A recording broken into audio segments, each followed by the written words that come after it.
In this task 0, we are told to create SQL Alchemy model named user, and the database table should be users. The columns for this table will be ID, which is the primary key, then email. And hashed password should not be empty. Session ID and reset token can be empty.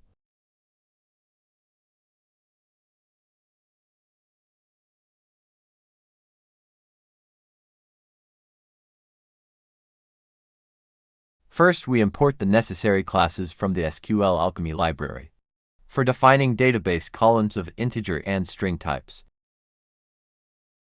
Then we import the declarative base function from the SQL Alchemy ORM module, which is used for base class creation for declarative class definitions. Then, we create a base class for declarative class definitions. It will be used as a base class for the user class. Next, a class named user that inherits from base. Then we create a class attribute, specifying the name of the database table to be created for this user class.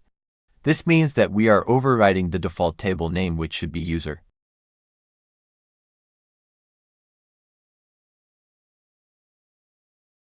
When we don't specify the table name, SQL Alchemy would generate a default table name based on the class name. The class name would be converted from camel case to snake case, and uses that as the name of the database table. That is to say, it would convert user with uppercase U to user with lowercase u, and it would be singular, unlike our own table name. Next, we are going to define the necessary columns for the user's class in the database table. First, we define an integer column named ID.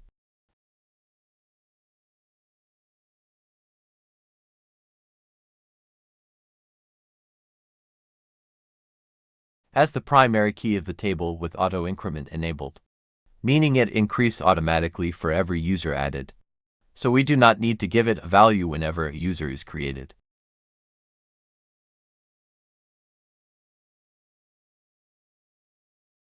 Then, we define email, which is a column and of type string with a maximum length of 250 characters.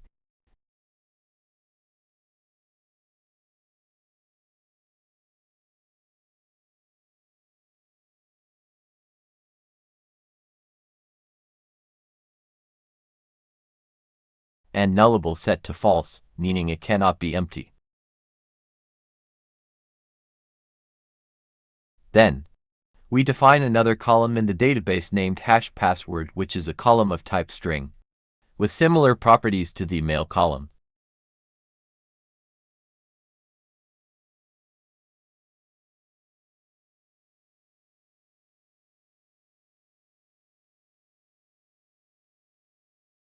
Then, we define a string column named session_ID with a maximum length of 250 characters.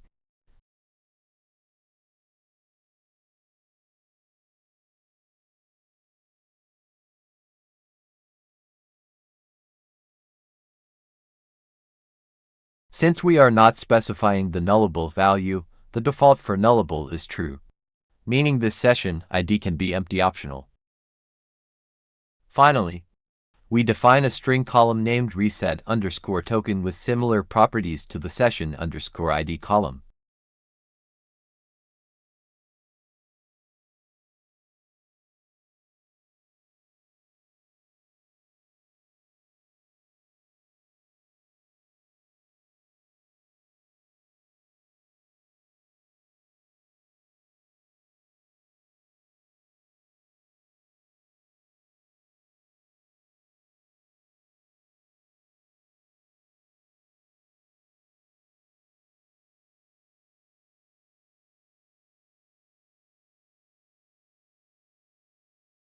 So, to test run the script, we print the name of the table associated with the user class.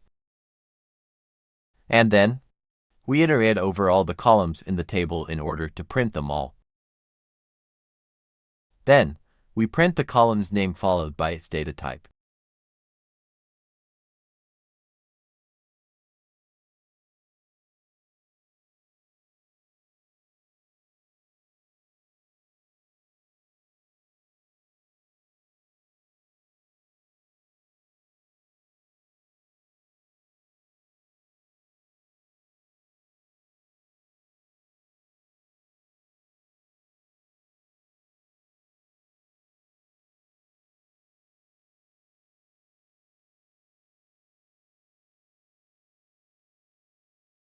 We can see all the table columns followed by their data types and length of characters.